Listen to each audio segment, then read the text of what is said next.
It's your PM622. I'm going to go over some of the settings here. This is your home screen. Once you turn the key on, you got your fuel, your DF level, and your water level. In the newer versions, they put in a little sensor, and right there, float sensor, because this new water gauge they got collects a lot of milling dust, and the bobber gets stuck in the tank. So that's a nice little feature right there. Hydraulic temp, coolant temp, the tracks if they're in zero.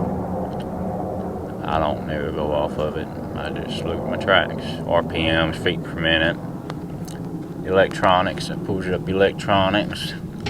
That's your main part of the machine right there. You can click up your lights. You can turn on almost individual lights. Tap those to turn two front on. You can turn one beacon on, the other beacon off. They don't even show that beacon on here on the boom, but anyhow, that's that control. Plus your main light switch down there. Your moorboard pressure, your rear door, back door. I got it off, but there's the pressure. You can adjust it.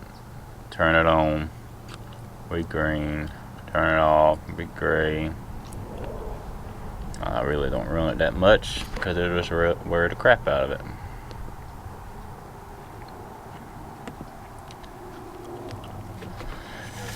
Here you got your screen brightness, language, units. A lot of people like to put it in metric from overseas. Make sure you leave it in English. The auto night mode. Software license, don't need none of that. Go in here to your settings, to your load control. I leave on this machine because it works pretty good. Now the smaller 313 what we have, that's over there, I have to turn it off because it lags a lot with it on. It likes to slow way down, take a long time to speed back up when it knows it ain't in a load. Here's your steering adjust. You can go in here, zero out your front and your rear steering. You do all that with a lot of tapes, and not a lot of tapes, but use your tape measure and your level. And you come in here and adjust it so you be tracking straight and not wearing out your tracks. Standby mode. I got the conveyor on 7 seconds. I got the dust fan on auto. There's a little dust fan right there, button, when it's on the conveyor up there. So you hit the pause button.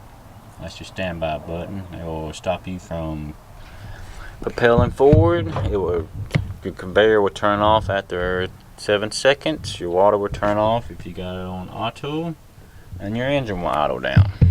I don't use it that much, but it's a little nice feature. Go in there to the settings button.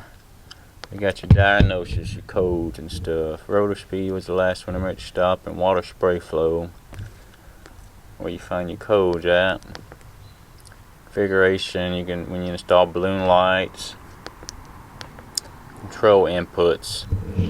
This one will mess you up if the rear steering comes from factory in the alternate way. I don't know if you can see because that glare.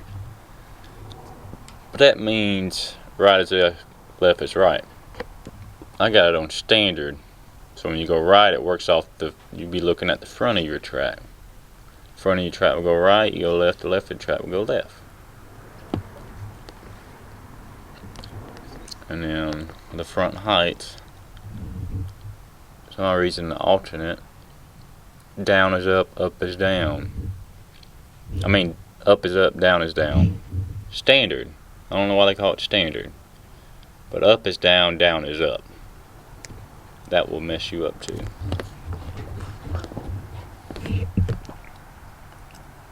Tow mode. This will be able to disable your parking brake.